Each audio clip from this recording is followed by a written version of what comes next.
Warahmatullahi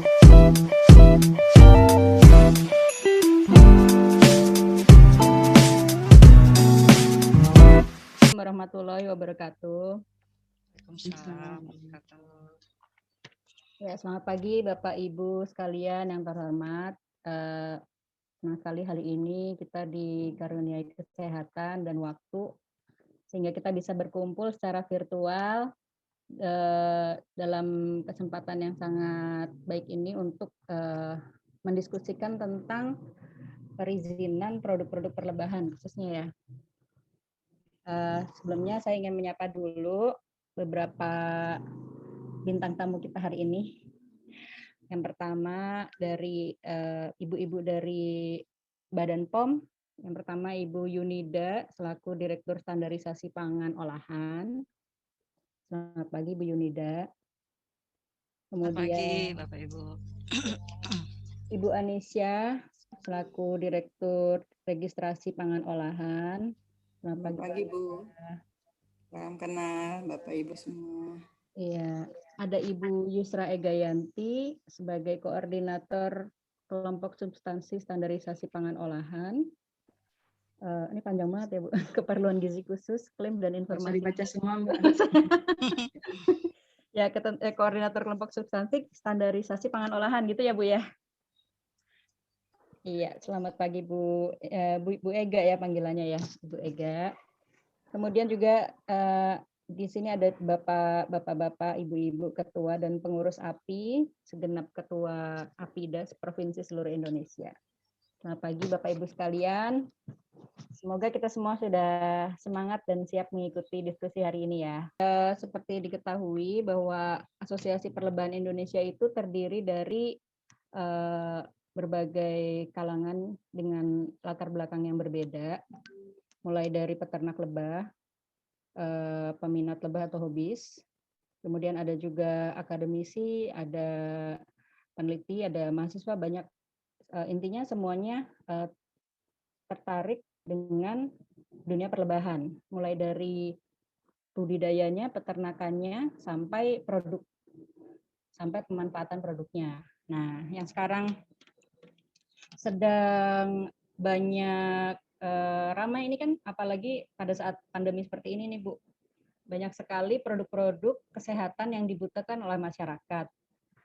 Madu sendiri sebenarnya sudah dikenal oleh masyarakat Indonesia sejak lama itu sebagai pangan fungsional ya.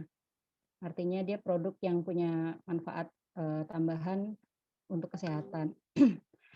Nah, tetapi untuk perizinannya sendiri masih banyak yang belum jelas ya Bu. Ada yang mengatakan bahwa produk ini merupakan produk pangan. Terus ada yang mengatakan bahwa produk ini adalah obat gitu. Jadi masyarakat awam juga bingung gitu kalau misalnya mau pilih madu itu harus yang izin edarnya apa gitu. Itu dari sisi masyarakat konsumen. Kemudian juga dari pihak produsennya sendiri, mulai dari peternaknya nih Bu. Kebetulan kami juga ada peternakan lebah. Nah, kalau peternaknya sendiri itu hanya menghasilkan madu, kemudian menjual secara curah, kan nilainya ini ya apa namanya kurang baik gitu. Maksudnya produk curah gitu. Nah, kemudian peternak tuh berusaha untuk memberi label, membotoli dengan kemasan yang lebih cantik, lebih baik. Nah, kemudian dijual. Nah, itu kan juga sebenarnya sudah harus punya izin edar tersendiri ya, Bu. Itu merupakan suatu hal yang tidak mudah buat para peternak lebah yang umumnya tidak mempunyai modal yang cukup banyak gitu untuk menyediakan fasilitas industri yang memadai. Sementara padahal madunya sendiri bagus gitu. Jadi madunya sendiri bagus, asli, hanya terkendala soal perizinan. Kemudian ada lagi lebih kreatif lagi nih Bu, daripada madunya cuma dijual madu gini aja, ditambahin herbal. Tambahin herbal supaya lebih bermanfaat, lebih punya nilai jual yang lebih tinggi gitu. Herbalnya sendiri juga herbal yang secara umum sudah diketahui masyarakat sebagai bahan obat tradisional seperti kunyit atau temulawak dan lain-lain. Apalagi sekarang ada kustul hindi, waduh banyak lagi, habatus sauda, macam-macam ya Bu. Nah itu Saya lihat juga di pasaran banyak sekali orang berebut membeli produk-produk tersebut meskipun izin edarnya juga belum jelas gitu. Nah, terus apa namanya? Sementara ya kembali lagi bahwa pengusaha-pengusaha itu kebanyakan masih pengusaha kecil yang belum memiliki fasilitas industri yang cukup gitu. Nah, terus jadi banyak yang mempertanyakan akhirnya ini madunya legal apa enggak. Nah, terus ya dari sisi produsennya, loh saya memang belum punya dana untuk melegalisir madu saya gitu, tapi saya juga sudah berusaha untuk membuat madu saya itu tidak mengandung bahan-bahan yang beracun. Nah, mungkin dari sini sekilas yang agak panjang ya pengantar dari saya. Mungkin dari sini ibu-ibu dari BPOM bisa memberi penjelasan apa sih sebenarnya madu ini dikategorikan sebagai apa gitu, pangan segar atau pangan olahan, terus produk obat atau produk makanan seperti itu, Bu. Nah, silakan Ibu. Terima kasih. Jadi tadi kalau kita ini ya mencermati juga apa yang tadi disampaikan dan juga berdasarkan surat yang disampaikan kepada kami ya terkait dengan pembahasan penerapan daripada PP 86 ya terkait dengan batasan pangan segar, pangan olahan dan aspek lainnya. Nah, di sini kami menyampaikan juga untuk batasan pangan segar dengan pangan olahan ini memang juga sudah diatur ya di dalam PP 86 tahun 2019 ini tentang keamanan pangan. Jadi untuk perbedaan daripada keduanya ini bisa kita lihat ya untuk yang baik itu dari definisi dan juga kewenangan dan penerbitan perizinan berusaha. Kalau untuk yang pangan segar, ini adalah pangan yang belum mengalami pengolahan ya, yang dapat dikonsumsi langsung dan atau dapat menjadi bahan baku pengolahan pangan. Jadi kalau kita melihat di sini yang dimaksud dengan pangan segar itu meliputi pangan yang belum mengalami pengolahan yang dapat dikonsumsi langsung atau yang sudah mengalami perlakuan minimal. Misalnya ada pencucian, ada pengupasan, kemudian ada pengeringan, penggilingan, atau pemotongan ya, penggaraman, pembekuan, pencampuran gitu ya, dan atau balancing dan atau tanpa penambahan PTP. Dan bisa juga pangan yang belum mengalami pengolahan yang dapat menjadi bahan baku pengolahan. Nah, untuk kewenangan pengaturan terkait dengan pangan segar tadi itu adalah Kementerian Pertanian ya untuk pangan segar asal tumbuhan atau biasanya disingkatnya PSAT dan juga pangan segar asal hewan atau biasa disingkatnya PSAH. Nah, untuk Kementerian Kelautan dan Perikanan ini untuk pangan segar asal ikan. Nah, kalau kita lihat di sini untuk penerbitan perizinan berusahanya ini berarti untuk yang Kementerian Pertanian ini untuk tadi ya untuk pangan segar asal tumbuhan dan juga pangan segar asal hewan. Sementara untuk Kementerian Kelautan dan Perikanan ini untuk pangan segar asal ikan dan juga pemerintah daerah. Sementara kalau kita melihat daripada definisi pangan olahan itu adalah makanan atau minuman hasil proses dengan cara atau metode tertentu dengan atau tanpa bahan tambahan ya. Jadi ini kalau kita melihat ini ada di dalam pasal 1 angka 9 dan angka 10 ya. Tadi terkait dengan penjelasannya. Nah, kemudian juga untuk kewenangannya terkait dengan pangan olahan, ini Badan POM, kemudian Kemenperin, ini yang terkait dengan CPPOB-nya, dan juga Kemenkes ya untuk pangan siap saji. Ini juga kalau untuk pengaturan standar mutu ataupun SNI, ini juga terdapat kewenangan dari Kementerian Lingkungan Hidup dan Kehutanan. Itu bisa dilihat nanti di pasal 32 ayat 1. Sementara untuk penerbitan perizinan berusaha, untuk pangan olahan itu adalah Badan POM dan juga Pemda untuk PIFT. Kemudian nanti selanjutnya mungkin kami juga sampaikan ya untuk ketentuan mengenai madu. Ini kalau kita ngelihat di peraturan Badan POM nomor 34 tahun 2019 itu tentang kategori pangan, ini madu termasuk dalam kategori pangan 11.5 madu ya. Jadi di sini memang terdapat 2 jenis madu yang diatur dalam kategori tersebut yaitu madu dan madu serbuk. Jadi kalau kita melihat di peraturan tersebut memang menetapkan definisi dan juga karakteristik dasar ya yang harus dipenuhi oleh produk madu.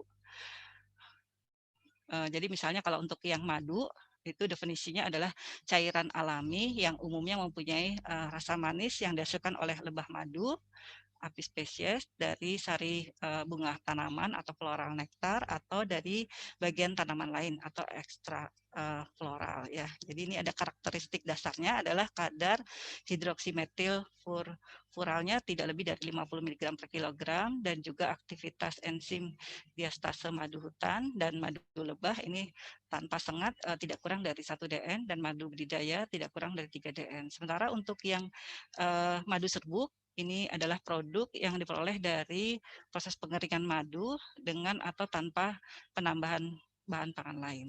Jadi kita juga melihat tadi selain di Peraturan Badan POM nomor 34 tahun 2019 ada juga SNI ya 8664 tahun 2018 ini juga mengatur tentang madu ya, di mana di dalamnya mengatur terkait dengan pengelolaan pasca panen, kemudian ada persyaratan mutu madu yang diperdagangkan untuk konsumsi. Ini meliputi madu hutan, madu budidaya, dan madu dari lebah tanpa sengat atau trigona.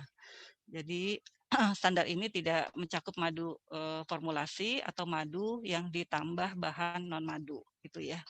Jadi itu Bapak Ibu. Jadi tadi kalau saya lihat tadi disampaikan juga ya. Jadi untuk pangan biasanya memang kita tidak mencantumkan terkait dengan klaimnya seperti itu ya. Tadi disampaikan juga tadi ada juga madu yang ditambah dengan herbal atau apa ya. Mungkin itu nanti masuk ke obat tradisional.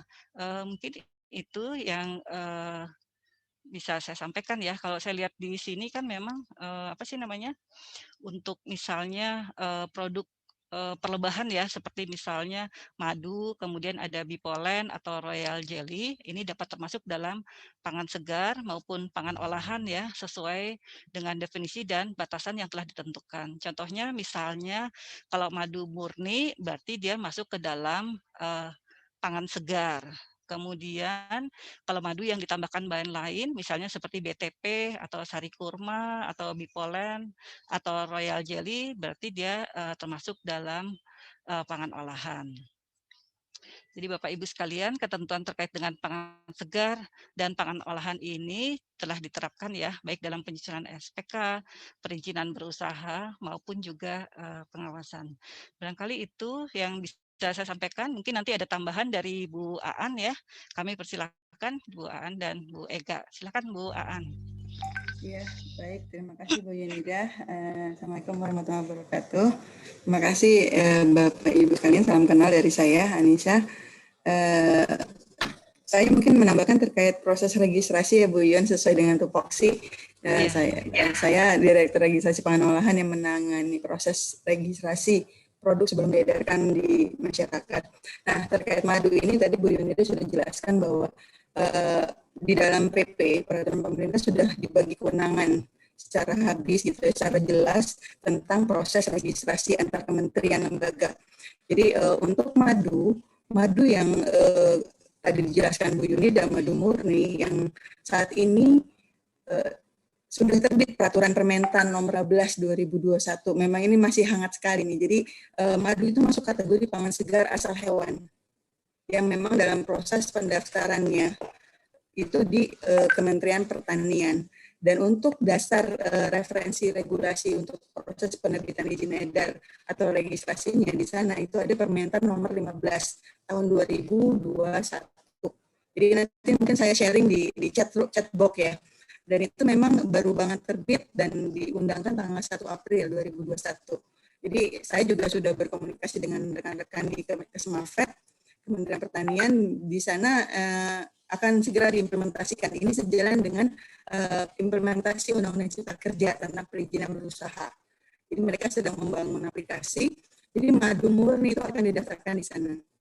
Dan tadi sudah dijelaskan juga oleh Bu Yunida, untuk yang madu dengan penambahan bahan-bahan lain seperti bipolen, terusnya royal jelly, ada yang ditambahkan dengan macam-macam kurma, sari kurma misal seperti itu tuh didasarkan sebagai pangan olahan karena ada penambahan bahan lain.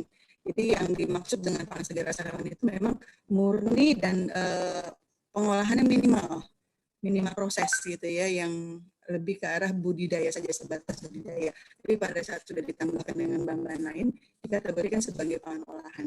Dan saat ini proses registrasinya memang masih di Badan POM sampai saat ini, karena memang di Kerismafet belum ada fasilitas registrasinya, sedang dipersiapkan segala sesuatu, jadi sementara masih didaftarkan di Badan POM. Sampai nanti akhirnya di sana siap untuk menjalankan proses registrasinya. Jadi mungkin itu yang Bu Yunida ya. Nah, terkait dengan herbal dan sebagainya itu tadi ditambahkan hindi dan segala macam itu, kalau bahannya belum lazim secara empiris atau secara umum digunakan sebagai bahan pangan, itu kalau mau didaftarkan sebagai pangan harus melalui kajian. Nanti tempat Bu Yunida mungkin akan menjelaskan. Tapi memang kalau ada klaim macam-macam gitu ya untuk membantu pengobatan segala macam, itu tidak bisa dikategorikan sebagai pangan, tapi akan jatuhnya sebagai obat tradisional. Dan untuk proses registrasinya itu ada di Badan POM di Kedeputian 2. Jadi kalau kami di pangan itu di Kedeputian 3 gitu. Jadi mungkin itu yang perlu dipahami tentang proses registrasinya. Kapan dia sebagai pangan segar asal hewan didaftarkan di Kesmafet, kapan dia sebagai pangan olahan, atau kapan dia sebagai obat tradisional. Itu memang tergantung dari sisi para pelaku usaha mau memposisikan kalau berklaim ke arah obat tradisional ya nanti akan sebagai obat tradisional, dan tergantung bahan yang ditambahkan campurannya gitu ya. Kalau memang lazim sebagai pangan, tadi kan di Poland sama Royal Jelly memang itu hanya boleh maksudnya penggunaannya hanya untuk di madu, jadi dibolehkan untuk sebagai pangan gitu, termasuk sari kurma. Mungkin itu Bu Yun, terima kasih. Iya, makasih Bu Anissa. Mbak Ega, mungkin ada yang mau ditambahkan?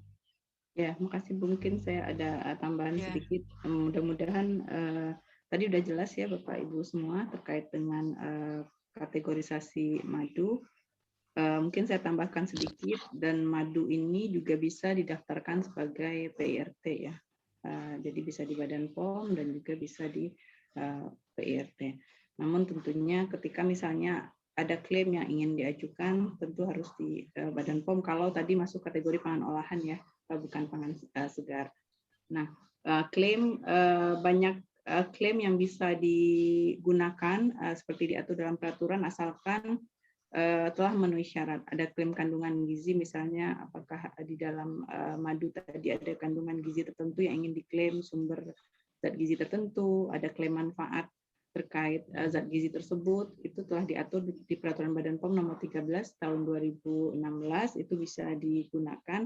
Tapi mungkin seperti disampaikan Bu An tadi, untuk pangan, klaim yang paling tinggi yang bisa untuk pangan adalah klaim penurunan risiko penyakit. Jadi tidak bisa untuk pencegahan, tidak bisa juga untuk pengobatan. Jadi mungkin itu nanti yang akan menjadikan perbedaan mana pangan, mana obat tradisional, seperti itu. Ketika obat tradisional udah keklaim pencegahan, bahkan mungkin kalau bukti ilmiahnya cukup bisa masuk fitofarmaka, tergantung nanti bukti ilmiahnya. Mungkin itu sebagai tambahan dari saya terkait dengan tadi dikaitkan dengan pangan fungsional ya. Kita menyebutnya pangan dengan klaim. Kurang lebih pangan fungsional bisa disamakan dengan pangan dengan klaim, walaupun dalam regulasi kita tidak menyebut pangan fungsional, tapi akomodasi untuk pangan fungsional melalui pengaturan klaim-klaim yang boleh. Jadi ada klaim yang boleh asalkan nanti persyaratannya memenuhi syarat, misalnya mau diklaim soal mineral yang terkandung di dalam madu dan sebagainya, itu bisa diklaim tergantung nanti jumlah yang terkandung di dalamnya memenuhi tidak untuk persyaratan klaim. Mungkin itu tambahan Bu. Iya, terima kasih Mbak Ega. Demikian Mbak Dianita dan Bapak Ibu sekalian. Silakan Mbak Oh iya Bu Yun, ya, lupa saya jelaskan sedikit tentang proses registrasi. Oh dikit iya, aja. Madu. Banyak juga jadi sedikit aja.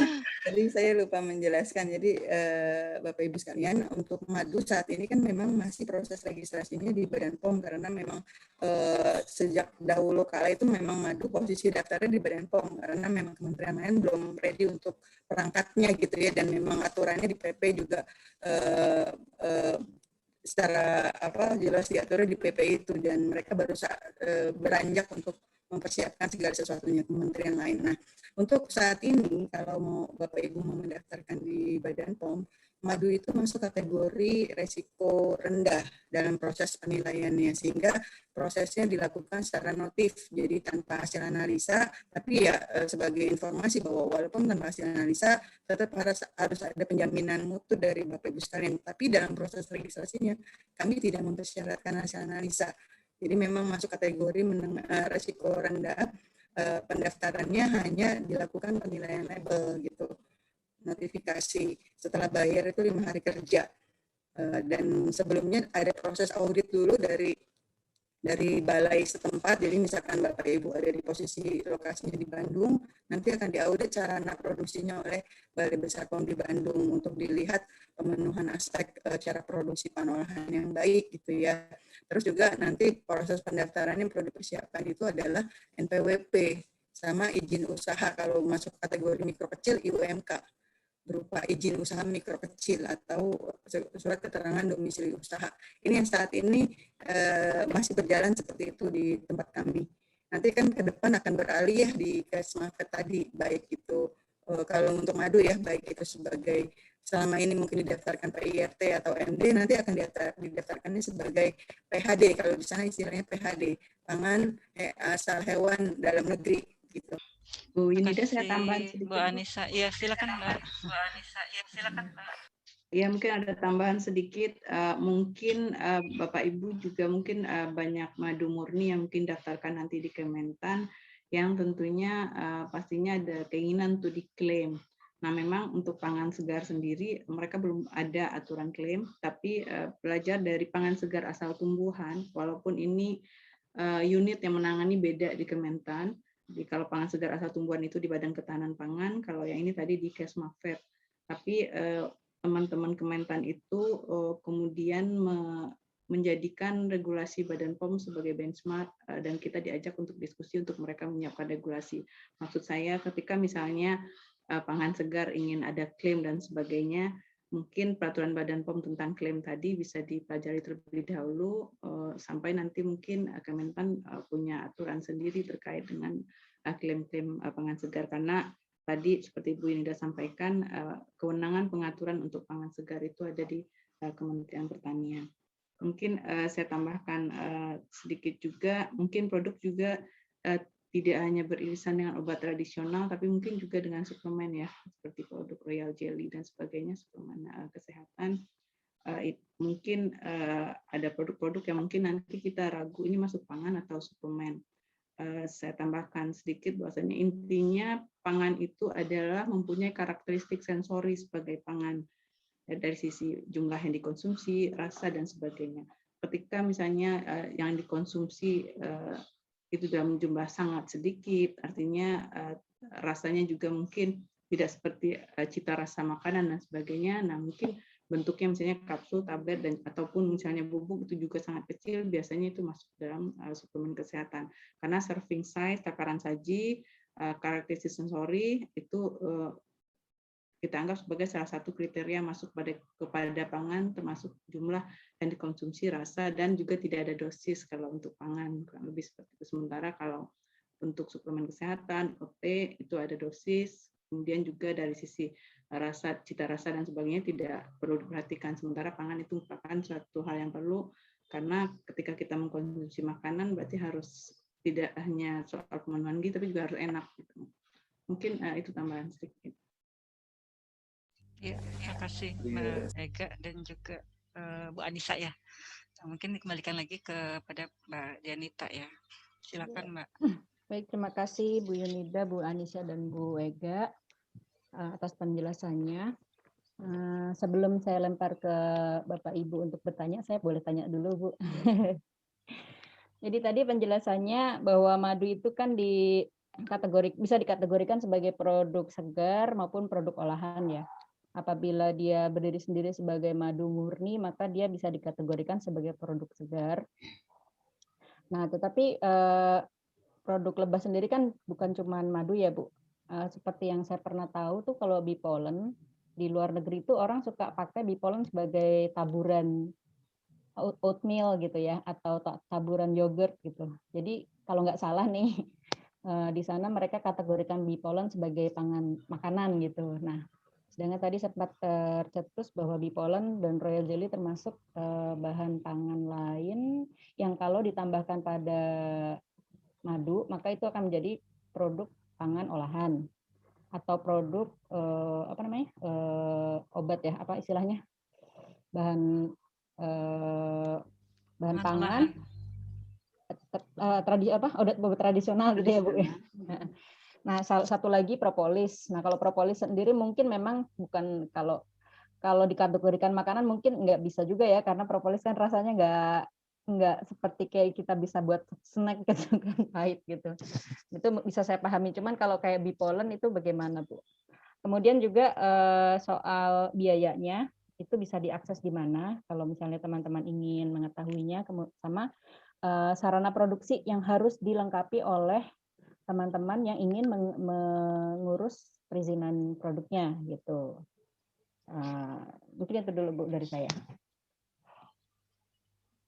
Ya, silakan Bu Anissa tadi terkait dengan ini ya, biaya dan Iya, terima kasih Bu Yun. Jadi ini saya mungkin baiknya sambil buka bahan materi yang pernah saya siapin. Ya, jadi untuk biaya itu ada di dalam PP tentang PP itu peraturan pemerintah tentang tarif PNBP ya, penerimaan negara bukan pajak dalam proses registrasinya. Itu ada di dalam PP tersebut Bu, dan untuk madu kalau nggak salah 200, saya sambil buka aja ya sebentar beberapa bahan. 200.000 untuk madu, dan kalau usaha mikro kecil menjadi separuhnya, jadi 100.000. Tapi saya pasin dulu sebentar aja, saya sambil buka bahan ini. Kalau masalah harga-harga saya nggak hafal Bu, sebentar. Tapi tarifnya memang segitu sebentar. Terus terkait untuk proses registrasinya itu Bapak Ibu sekalian bisa membuka, kami punya aplikasi untuk belajar mandiri tentang proses registrasi. Nanti saya juga sambil posting e-book yang kami punya ya tentang registrasi pangan. Ini saya akan posting di chat box. Jadi nanti ada di subsite kami registrasi pangan itu ada rumah informasi. Di situ ada bagaimana proses registrasi akan diajarkan tahap demi tahap, termasuk simulasinya. Gitu. Jadi kalau mau menjelaskan secara detail, saya nggak tahu di sini masih ada kesempatan apa enggak gitu ya menjelaskan proses registrasinya. Tapi untuk belajar mandiri itu ada di sana. Dan untuk bagaimana persiapan untuk diaudit sarana oleh balai itu saya sangat sarankan untuk Bapak Ibu sekalian berkonsultasi dengan balai besar POM di daerah masing-masing gitu, menanyakan apa yang harus dipersiapkan, bagaimana prosedurnya supaya nanti pada saat proses audit akan berjalan lebih lancar gitu ya. Jadi bisa ditanyakan ke balai. Nah, untuk lokasi balai itu juga di rumah informasi yang tadi saya infokan, itu ada nanti informasinya ke nomor kontaknya, lokasinya di mana gitu ya, sesuai dengan lokasi Bapak Ibu sekalian. Karena kita punya 33 balai di seluruh Indonesia, termasuk loka ada 40 di kabupaten kota, yang mungkin akan bisa lebih dekat untuk diakses oleh Bapak Ibu sekalian gitu. Nah, untuk tarif saya sambil buka nih ya Bu Yun ya, biar nggak salah, saya khawatir salah ngasih info. Iya. Sambil buka, tarifnya, pembayaran juga kami sudah lakukan di seluruh bank, 75 bank dengan berbagai metode pembayaran. Jadi memang semua ini akan masuk ke kas negara, bisa lewat ATM, bisa M-Banking, bisa Bukalapak, bisa Tokopedia gitu ya, udah bisa dilakukan. Nah, ini untuk madu kategori 11 itu benar 200.000. Alhamdulillah saya masih ingat ternyata. 200.000 Bapak Ibu sekalian. Jadi untuk mikro kecil jadi 100.000 pembayarannya. Seperti itu Bu Yun, makasih. Iya, makasih Bu Anissa. Tadi ada lagi ya Mbak Ega, ada mau ditambahkan terkait tadi? Iya. Bee pollen ya? Ya, royal jelly ya. Royal jelly. Royal jelly, seingat saya pernah ada kajian di kita bisa ditambahkan di pangan atau tidak. Nah, saya tadi lagi ngecek dulu Seingat saya royal jelly boleh ditambahkan di pangan atau di dalam madu, tapi tentunya tadi saya sampaikan punya karakter sensoris sebagai pangan, jadi ada pangan pembawanya, karena kalau royal jelly sendirian tentu jumlahnya sangat sedikit dan mungkin bisa masuk jadinya ke suplemen kesehatan bagaimana halnya propolis. Dan untuk sarana produksi, kalau untuk pangan tadi Bu Aan sudah menjelaskan kalau masuk kategori rendah nanti tidak ada pemeriksaan sarana ya Bu Aan, tapi tentunya post market. Depan sih Bu, depan Bu, bentar Bu Ega, itu kan ke depan Omnibus Law itu madu nggak di Badan POM Bu, jadi di Kesmafet. Kalaupun nanti mau yang ditambah macam-macam, ya tadi mungkin yang konsepnya jadi menengah rendah itu. Ya, maksudnya madu yang di Badan POM Bu.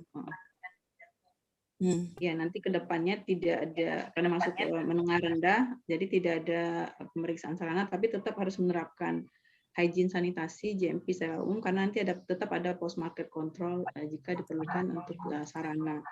Dan untuk produk lain, setahu saya mungkin nanti kalau dari API ingin diskusi lebih lanjut dengan Kedeputian 2 akan lebih jelas mungkin kalau misalnya ternyata nanti masuk kategori suplemen ataupun obat tradisional, setahu saya asalkan menerapkan GMP, apakah itu bentuknya cara produksi obat tradisional yang baik, cara produksi pangan olahan yang baik, ataupun cara produksi obat yang baik. Jadi tergantung sarananya menerapkan itu atau tidak, dan kalau tidak salah saat ini juga sedang disusun cara produksi bertahap, penerapan bertahap untuk usaha mikro kecil.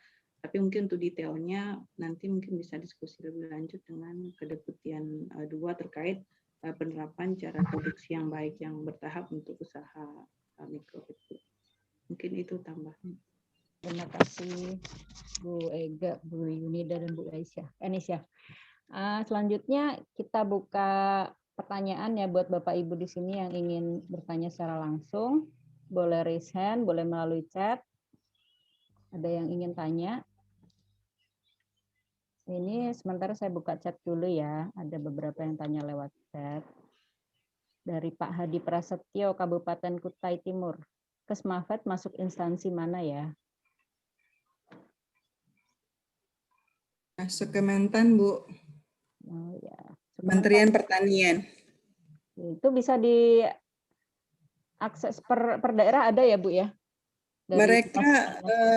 Mereka itu di dinas ya, dinas. Tapi gini, di Kementerian Pertanian itu untuk pangan segar asal tumbuhan memang sudah didinaskan ya di OKKPD, Otoritas Kompeten Keamanan Pangan di daerah, di kabupaten kota.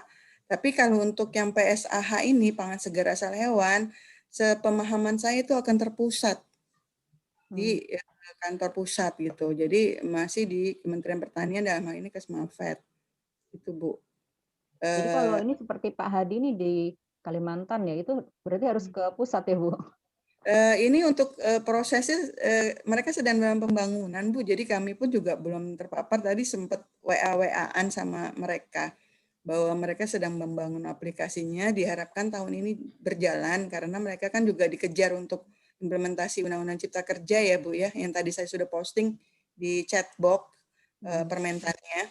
Itu memang mereka sedang lagi persiapkan segala sesuatunya gitu.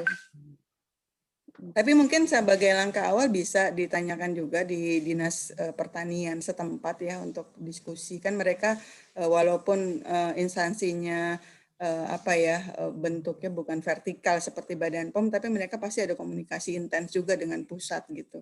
Jadi bisa berdiskusi dengan Dinas Pertanian setempat ya. Mungkin kalau belum ada aksesnya bisa sementara pakai izin PIRT dulu mungkin Bu? Saat ini memang iya, posisinya akan seperti itu, PIRT atau MD Bu, karena sampai mereka siap baru ke mereka. Seperti halnya pangan segar asal tumbuhan, kemarin kan seperti lada misalnya, lada bubuk gitu ya. Sebelumnya kan memang daftar di Badan POM atau di PIRT. Sampai akhirnya mereka mempersiapkan segala sesuatunya per 8 Januari 2020 mereka sudah siap. Nah itulah mulai cut off kita memisahkan diri, supaya tidak ada dualisme perizinan. Kan Bapak Ibu juga nggak mau bingung, ini daftar kemana sih? Kok bisa ke sini, bisa ke sana gitu? Enggak, kita sudah berkomitmen untuk saling bersinergi satu sama lain, tidak ada overlapping gitu ya. Jadi sama halnya dengan madu. Kalau menurut saya saat ini kan nggak mungkin nunggu dulu ya, Kesmafet bergerak, kalaupun belum selesai ya bisa diurus sebagai PIRT ataupun MD, silakan saja gitu Bapak Ibu sekalian. Ya, baik. Ya. Sudah menjawab ya Pak Hadi. Oh ya Bu, tadi ada informasi tentang aplikasi yang belajar mandiri itu nama ininya apa Bu? Rumah informasi saya nanti chatbox aja ya, ya. biar bisa langsung diiniin. Ya. Kemudian ada dari Pak Mahani nih, mohon info terbaru, apakah KLHK sudah bergerak mengingat madu hutan masih memberikan kontribusi terbesar di dunia? Di Indonesia, sorry. Ya, KLHK itu kita beberapa waktu lalu sudah melakukan pertemuan dengan KLHK karena kan madu hutan menjadi kewenangan di sana ya. Madu budidaya masuk ke Kesmafet, jadi kita memang sudah membagi kewenangan budidaya ke Kesmafet, madu hutan di KLHK. Nah, informasi dari KLHK hingga saat ini tidak ada proses perizinan registrasi pre-market di sana, Bu. Yang itu yang kami dapat dari mereka. KLHK tidak mempersiapkan karena mungkin juga di dalam amanah PP-nya juga tidak tertuang perintah untuk pre-market, jadi mereka tidak ada proses pre-market evaluasi untuk pendaftaran sebelum ini. Jadi mungkin sementara ya seperti padu yang lain aja ya ininya ya Bu, proses registrasinya ya. Iya, jadi karena nggak ada pre-market. Ya Bu Ega mau menambahkan? Ya, sebenarnya dalam PP5 itu ada pemanfaatan hasil hutan, tapi apakah itu masuk lingkupnya madu hutan atau tidak? Nah mungkin lebih baik ditanyakan langsung ke KLHK Pak. Kebetulan ini saya kan sering diminta KLHK juga untuk memberikan training pengolahan madu ya, dan biasanya banyak pertanyaan juga tentang perizinannya. Nah, memang saya sendiri agak bingung juga, karena kan berdasarkan info terbaru, kalau Kementan kan memang sudah mulai bergerak dan memang di lapangan juga beberapa teman-teman pelaku usaha madu sudah mendapatkan nomor registrasi, yaitu nomor kontrol veteriner. Artinya tetapi itu kasusnya untuk madu sebagai pangan segar hasil budidaya. Sementara madu sebagai pangan segar yang asalnya itu dari hutan, berburu atau mengambil dari hutan, ini yang kemudian memang banyak ditanyakan oleh teman-teman. Nah, karena waktu itu saya sering dalam arti saya juga di KLHK juga masih belum kelihatan betul lah sejauh mana progresnya dan sebagainya. Jadi waktu itu saya sering kali udah kalau misalnya repot-repot mendingan diposisikan madunya itu sebagai pangan olahan rumah tangga, industri rumah tangga, PIRT. Karena saya menilai PIRT ini kan ada di tingkat kota, kabupaten, yang dulu memang di Dinkes, sekarang kan sudah mulai beralih ke dinas perizinannya. Itu relatif sudah dipahami secara luas oleh teman-teman pelaku usaha gitu. Jadi, selama ini saya menjawabnya seperti itu kalau ada pertanyaan dari teman-teman pelaku usaha madu hutan yang sebetulnya penyelenggaranya KLHK sendiri dari pusat penyuluhan. Nah, saya tidak mau juga menyampaikan jawaban itu keliru gitu. Jadi boleh dibilang ketika menghadapi pertanyaan semacam itu saya harus menjawab lebih baiknya seperti apa kira-kira. Apakah jawaban saya tadi mengarahkan ke PRT itu dianggap katakanlah menyalahi aturan atau tidak, kira-kira seperti itu. Saya tidak mau menyampaikan sesuatu yang keliru, kira-kira seperti itu. Mohon tanggapannya, Ibu. Ya, izin Bu Yunida ya. Ya. Izin ya Pak Mahani. Jadi kalau saya melihatnya jangan memposisikan dia sebagai PIRT, Pak. Jelas PIRT itu adalah pangan olahan. Sementara kalau tadi bicaranya dia adalah madu hutan, ini mungkin saya justru mau menggali info dari Bapak Ibu sekalian yang ahli di bidang madu nih. Bedanya madu hutan sama madu budidaya itu clear-nya di mana? Itu yang kalau saya melihatnya akan lebih pas kalaupun akan dikolaborasikan itu dengan Kesmafet, Pak. Nah, ini yang perlu ada kolaborasi, mungkin diskusi atau bagaimana, karena ini kalau mengalihkan ke PIRT, jujur PIRT itu juga harusnya akan men-take out madu sebagai PYRT kalau memang itu bukan madu, maksudnya bukan madu sebagai bahan olahan ya, madu murni, biar nggak confuse. Nanti kan akan jadi ada di 3 tempat tuh, PYRT, PHD, sama KLHK yang sampai saat ini belum clear tentang proses registrasinya. Jadi kalau saya melihatnya, kalau yang tidak ditambahkan apapun, itu baiknya itu akan ada pendekatannya ke Kesmafet tadi, dan itu perlu ada dikomunikasikan, karena mau nggak mau harusnya KLHK juga bergerak kalau menurut saya ya Pak ya, karena kan menjadi kewenangan dia, tapi memang akan menjadi tipis perbedaan antara budidaya sama hutan kalau tidak ada penjelasan yang clear gitu. Yang madu hutan yang mana sih, yang madu budidaya yang mana sih, itu yang perlu ada penjelasan yang lebih clear. Dan itu kalau saya melihatnya seperti halnya kami di Badan POM pada saat ada satu irisan, produk itu kemungkinan sangat beririsan satu sama lain ya Pak, antara pangan segar, pangan olahan gitu. Nah, sama halnya dengan asal hewan sama madu hutan ini gitu. Perlu ada diskusi yang jelas gitu untuk memilah, memisahkan, dan statusnya seperti apa. KLHK kalau menurut saya sih memang perlu ada, Pak Mahani kan ada komunikasi dengan KLHK di kantor pusat kementerian ya. Harusnya juga ada kejelasan supaya pelaku usaha ada apa ya, ada keterangan ya, ada kejelasan gitu mau kemana nih daftarnya. Jangan juga tadi Pak mentang-mentang kalau PYRT memang karena udah establish ya Pak, dan ada di mana-mana memang enak ngarahinnya ke sana gitu. Tapi kalau saya melihatnya posisikan dia sebagai apa dulu, jangan karena kalau saat ini oke, karena masih posisinya masih ibaratnya belum ada kejelasan di Kesmafet, oke lah ya kita bisa kemana-mana nih gitu, ke PYRT maupun ke Badan POM. Tapi ke depan menurut saya baiknya tidak demikian sih Pak. Jadi ini perlu dikonsultasikan dengan KLHK-nya itu sendiri maupun dengan Kesmafet, kalaupun KLHK tidak melakukan proses apapun gitu.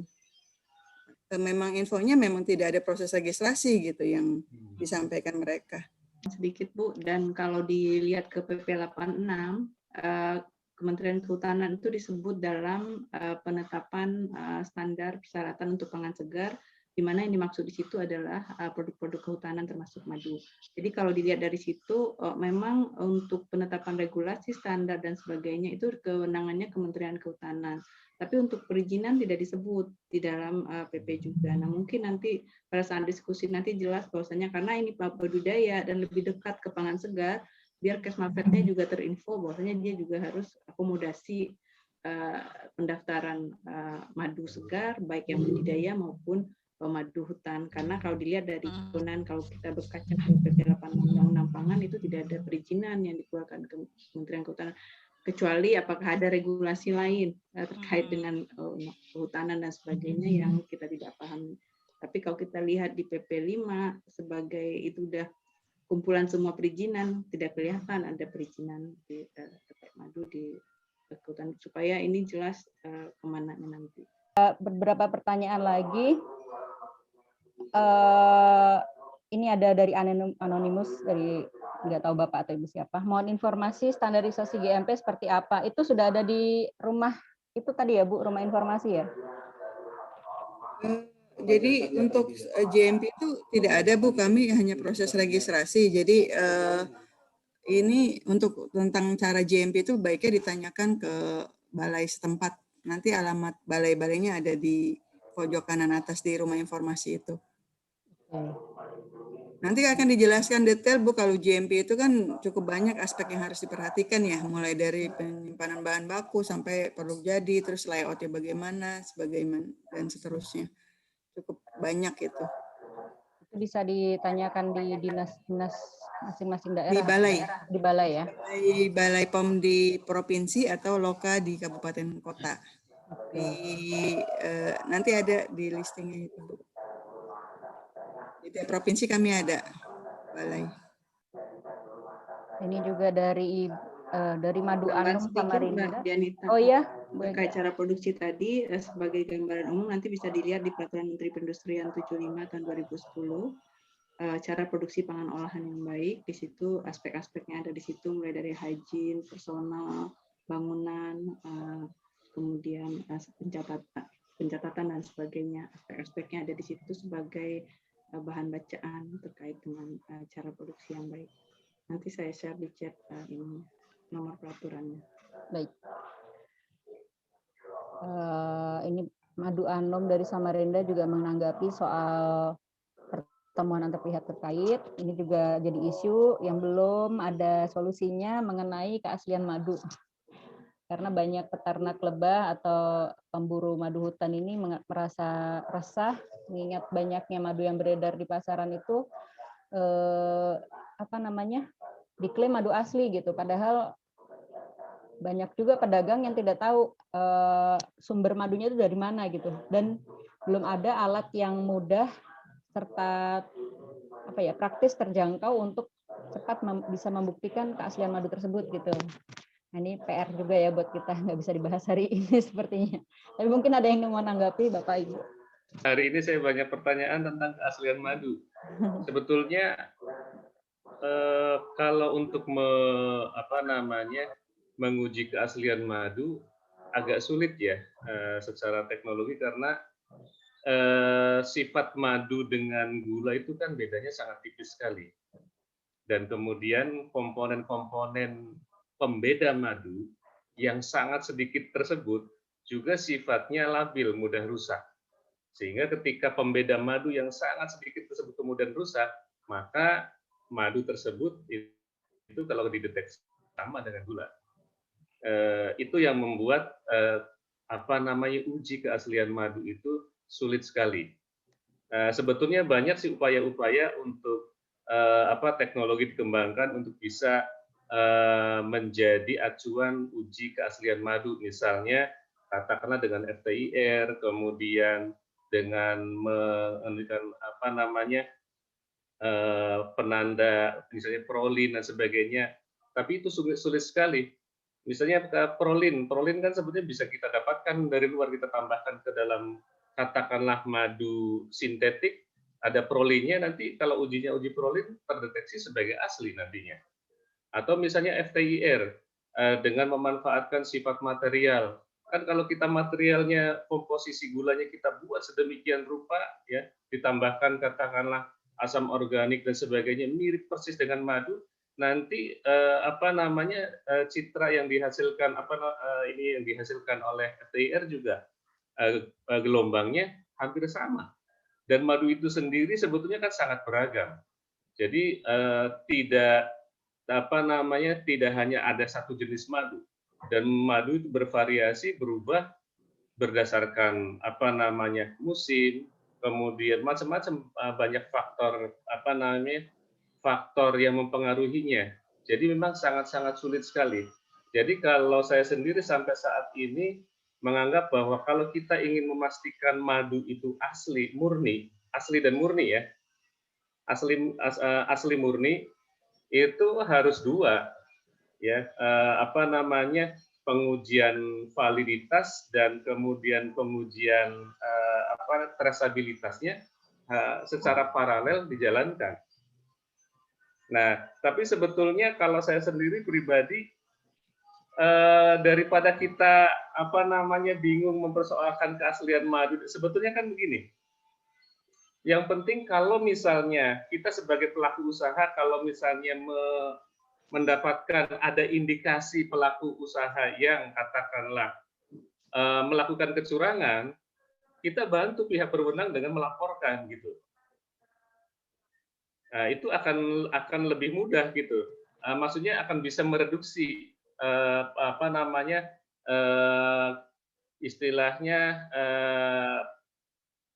bisa mereduksi kegiatan-kegiatan mereka yang melakukan pelanggaran itu. Mencurigakan, dilaporkan saja, tentu saja harus dengan bukti-buktinya gitu. Nah, supaya pihak berwenang juga terbantu dengan adanya informasi dari kita. Nah, karena memang sulit sekali karakteristik madu dengan sekali lagi karakteristik madu dengan gula itu sangat-sangat mirip. Apalagi saya background orang teknologi pangan, itu mudah sekali.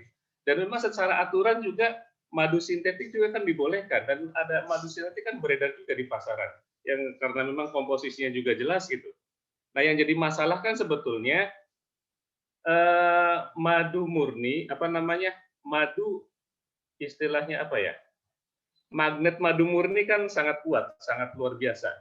Banyak sekali pelaku usaha yang kemudian memasarkan madunya itu padahal tidak murni, tapi kemudian diklaim sebagai madu murni. Ini yang paling menjadi membuat resah. Padahal kan sebetulnya dari perizinan yang ada itu memang dibolehkan kita memproduksi dan mengedarkan madu meskipun isinya tidak murni madu. Dibolehkan ada bahan-bahan non madu, apakah itu gula, apakah itu sari kurma, atau bahkan BTP sekalipun itu kan dibolehkan sebetulnya karena ada aturan undang-undangnya. Karena ketika kita bilang katakanlah definisi pangan olahan itu kan penggunaan BTP dibolehkan. Tetapi kan memang kita juga ya tahu persis bahwa komposisi kan harus dicantumkan, komposisi termasuk kalau penggunaan ada BTP harus dicantumkan. Nah sebetulnya dengan seperti itu kalau kita sebagai pelaku usaha mengikuti regulasi yang ada, sebetulnya persoalan semacam ini tidak terlalu besar sebetulnya. Kita ikuti regulasi yang ada. Kalau kita memang produksi madunya dicampur dengan sari kurma, ya cantumkan ada sari kurmanya. Dan kita tidak boleh mendaftarkan sebagai pangan segar, tapi sebagai pangan olahan, kira-kira seperti itu. Nah, jadi kita ikuti aturan yang ada, regulasi yang ada, karena regulasi itu mencakup kepentingan yang sangat luas, bukan hanya madu murni yang diatur, tapi juga madu yang ditambahkan bahan lain juga diatur, jelas. Jadi kuncinya kita ikuti regulasi yang ada. Yang kedua, kita kalau misalnya melihat ada yang tadi ya indikasi penyelewengan, kita harus proaktif melaporkan. Gitu. Nah, balik lagi ke yang tadi yang bagaimana menguji keaslian itu memang sulit. Harus dua-duanya. Kalau kita ingin memastikan madu ini asli murni, validitas harus ditempuh dan trasabilitas harus ditempuh. Kalau dua-duanya jalan paralel, baru kita bisa dapat kepastian madu itu asli murni. Saya kira itu dari saya, Bu. Iya, terima kasih Pak. Banyak info nih Pak kami dapat. Memang luar biasa nih, kami juga di pengawasan juga menjadi challenge juga ya Pak. Karena masyarakat kan taunya di rumah ini gimana cara memastikan gitu. Karena mereka kan nggak dapat info benar atau enggaknya gitu ya. Kami paling di Badan POM akan selalu bilang, cek izin edarnya gitu ya. Paling itu Pak, minimal yang kami bisa infokan. Juga yang tadi saya setuju tuh Pak Mahani, bahwa kalau ditemukan ada potensi penyelewengan itu diinfokan ke kami, karena memang yang Pak Mahani bilang itu hanya bisa dibuktikan secara trace itu mampu telusur di sana ya Pak ya. Jadi memang peranan masyarakat di situ salah satunya. Pada saat ada satu pihak yang melakukan penyelewengan itu diinfokan saja ke kami di Badan POM untuk bisa kami tindak lanjuti. Ya tadi kan kita madu ini kan ada berbagai kategori Bu. Dari registrasi saja dibedakan. Makanya tadi kenapa kita harus memilih registrasinya ke Badan POM. Di Badan POM pun kan ada banyak, ada POM-nya itu POM MD atau POM TR itu definisinya berbeda Bu. Jadi kalau madu ditambahkan katakanlah sari kurma bisa ke MD. Tapi kalau madu ditambahkan dengan ekstrak bawang putih, ditambahkan ekstrak apalah misalnya pasak bumi misalnya ginseng, ya mungkin lebih tepatnya ke POM TR gitu. Itu registrasinya saja sudah beda. Dan komposisi udah pasti akan diminta, harus dicantumkan. Jadi sebetulnya regulasinya sudah ada, tetapi pelaku usaha itu kadang-kadang kurang mau memahami, malas memahami kadang-kadang. Peraturannya seperti apa sih kadang-kadang? Ya mohon maaf, jangankan peraturan, registrasinya jadi tempatnya kemana tuh kadang-kadang nggak tahu. Itu yang menjadi persoalan. Jadi di sini perlu kita edukasi. Dan saya kira API bisa mengambil peran penting terus untuk mengedukasi para pelaku usaha supaya paham betul madu ini ketika mau dipasarkan posisinya sebagai pangan segar kah, sebagai pangan olahan rumah tangga kah, sebagai pangan olahan industri kah, terus industrinya apakah atau sebagai madunya sebagai obat tradisional. Itu ketentuannya ada masing-masing dan kita harus paham tentang itu. Itu Bu. Oke. Ya, saya nambahin Bu. Jadi di kami pada saat proses registrasi kalau ditambahkan bahan-bahan lain tadi seperti Pak Mahani sampaikan betul, dia tidak bisa bilang madu murni. Jadi nanti di dalam pelabelannya nama jenisnya juga madu dengan misalkan bipolen, madu dengan sari kurma, misal seperti itu. Jadi tidak bisa menuliskan sebagai madu murni karena sudah tidak murni lagi ya, ada penambahan-penambahan bahan. Dan itu juga betul yang disampaikan Pak Mahani, tergantung komponen yang ditambahkan pada saat sesuatu yang nggak lazim sebagai pangan akan jatuhnya sebagai obat tradisional gitu ya, tadi pasak bumi segala macam gitu. Demikian Pak, Bu. Ya. Ya. Baik, ini ada lagi pertanyaan.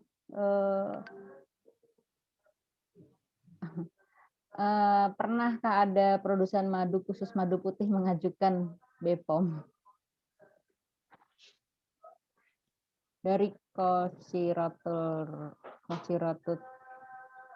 maaf saya suka baca Kosiratut terapi. Gimana nih Ibu?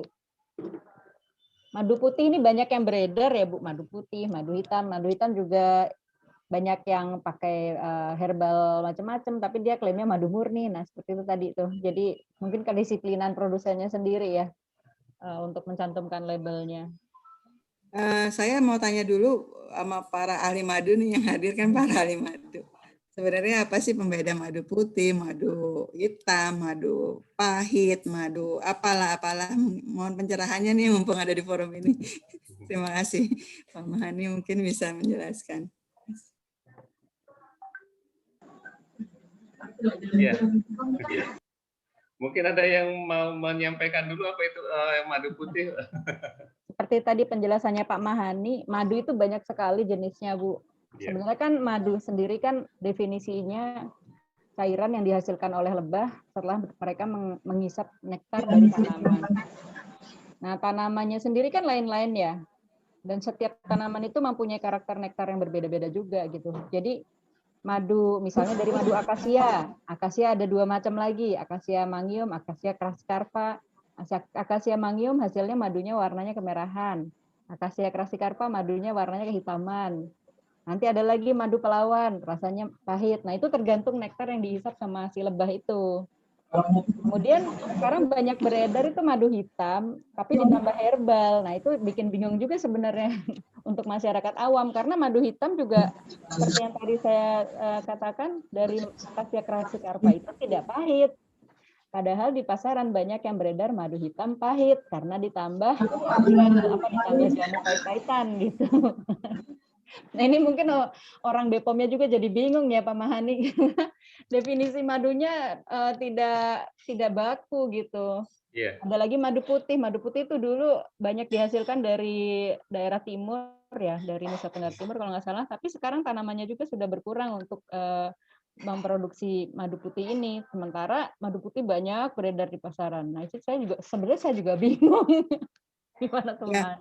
Saya sedikit mungkin selain Pak Mahani atau Bapak Ibu selain menjelaskan apa itu, tapi saya mau menceritakan dari sisi registrasinya. Di kami pun ya itu betul Bu Dianita, itu mereka tuh macam-macam. Kalau yang dari bahannya mungkin kayak misalkan kelengkeng gitu ya, madu kelengkeng itu kita selalu minta speknya memang dari lebah yang menghisap buah kelengkeng gitu. Seperti itu speknya mereka kasih info ke kita. Makanya kita okein, oh ya madu kelengkeng. Terus kalau yang tadi madu putih dan sebagainya, mereka pada saat mencantumkan di kami itu juga kita minta spesifikasi yang memastikan bahwa yang digunakan itu adalah madu putih segala macam. Itu mungkin yang saya usul juga Bu Ega di Direktorat Standar perlu membuat perluasan kategori bukan perluasan kategori pangan, paling nggak deskripsi yang jelas madu itu ada berapa macam sih macam-macamnya, dan itu memang nyatanya ada gitu di masyarakat. Dan yang saat ini terdaftar memang betul Bu, kalau nanti buka iseng-iseng buka cek BPOM gitu ya, itu ada madu putih, madu pahit, madu macam-macam tuh, ada yang kalau madu putih Sumbawa dia biasanya sebutin madu putih Sumbawa.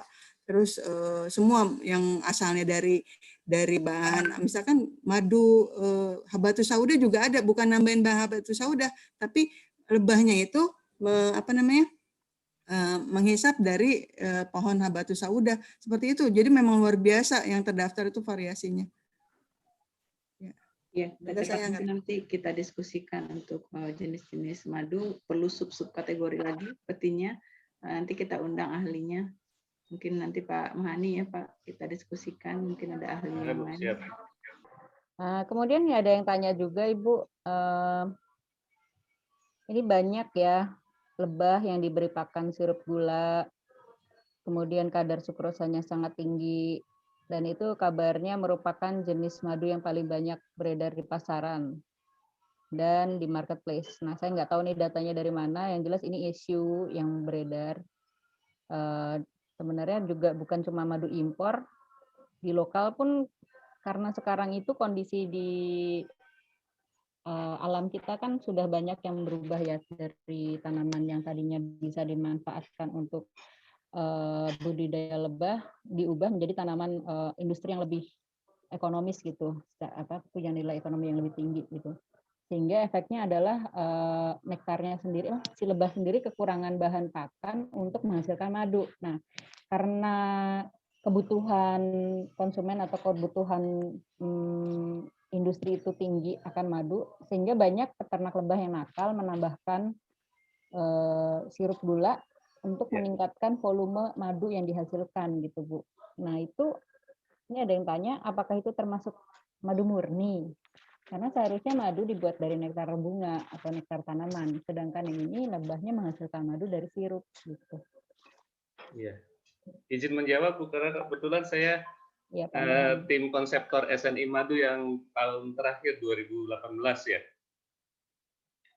Saya sendiri memang banyak mendapatkan pertanyaan serupa, apakah madu yang dalam proses budidayanya itu diberi sirup, kan apakah termasuk kategori madu? Kalau berdasarkan SNI itu tidak terkategori madu, karena dalam SNI disebutkan bahwa madu itu memang intinya ya dibuat oleh lebah berasal dari nektar. Nah, jadi kalau asalnya itu dari sirup tidak terkategori madu. Saya mungkin sedikit aja, mungkin nanti Pak, mungkin dalam pembahasan nanti usul sebagai choice bagi masyarakat, mungkin nanti perlu dibedakan. Jadi kalau misalnya memang dia itu kan pilihan, semuanya madu, tapi kalau mau milih yang dari nektar atau yang dari makannya yang lain, nah itu kan pilihan bagi konsumen ya, tapi diinformasikan gitu, mungkin untuk labelingnya nanti. Terima kasih. Ya, saya juga akan sedikit menanggapi dan ini Pak, iya Pak, betul Pak Mahani, namanya teknologi terus berkembang ya Pak ya, apalagi kalau apa ya, ketersediaan di alam sangat sudah sangat terbatas gitu ya, jadi peran teknologi akan muncul gitu, tapi satu hal juga perlu ada supaya tidak terjadi misleading informasi buat masyarakat juga penting gitu, jangan sampai mereka akan tidak jelas gitu perbedaan antara madu yang benar-benar murni dari lebah dengan yang sudah disintetis, tadi Bapak bilang artificial artificial honey ya. Iya, jadi menurut saya sih teknologi tetap bisa diakomodir, tapi juga kejelasan informasi buat konsumen juga harus clear. Jadi memang pelabelan menjadi penting, dan tadi Pak Mahani sampaikan itu rasanya kalau memang perlu mengakomodir itu perlu juga berkomunikasi dengan Kemenperin ya Pak, selaku Kementerian Pengampu kan ya yang bikin SNI. SNI Madu di mana Kemenperin ya Bu Ega ya? Di mana Kehutanan.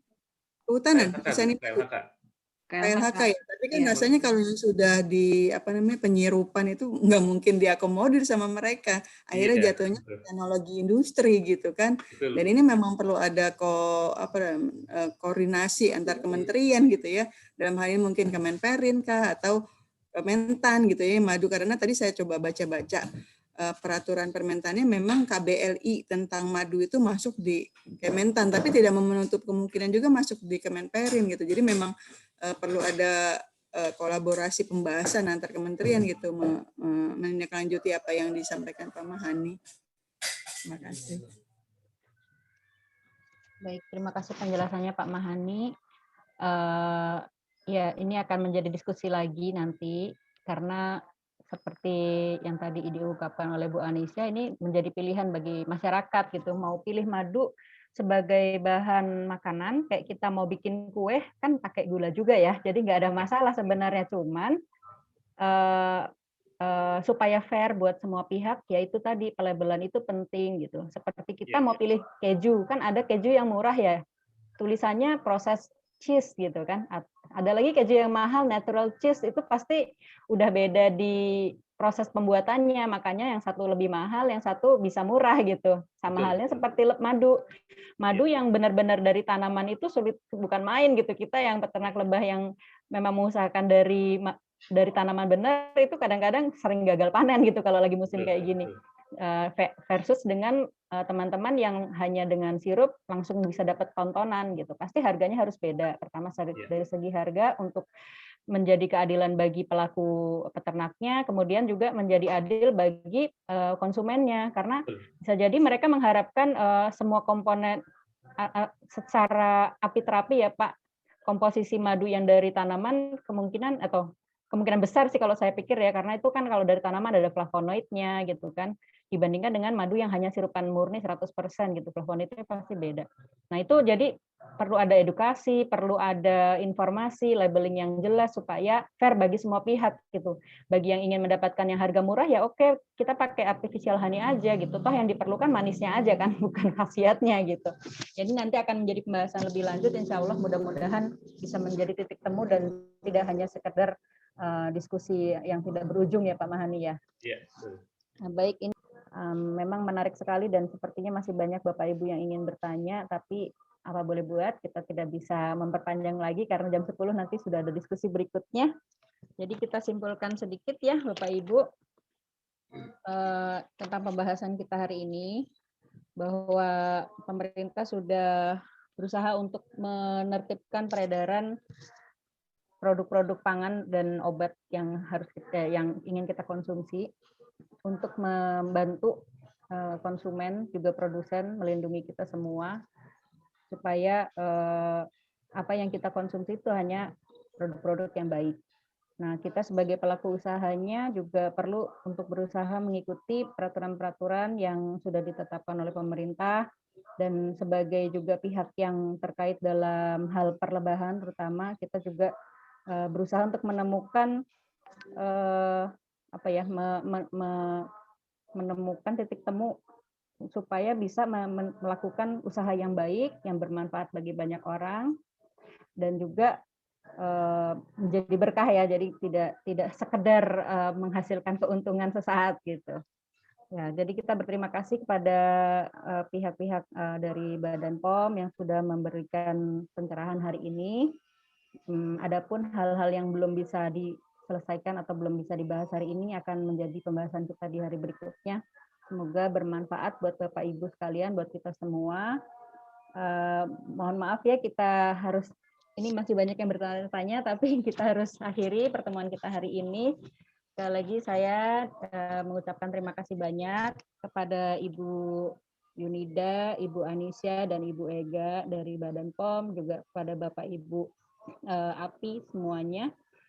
Kita sempurnakan dan alhamdulillah.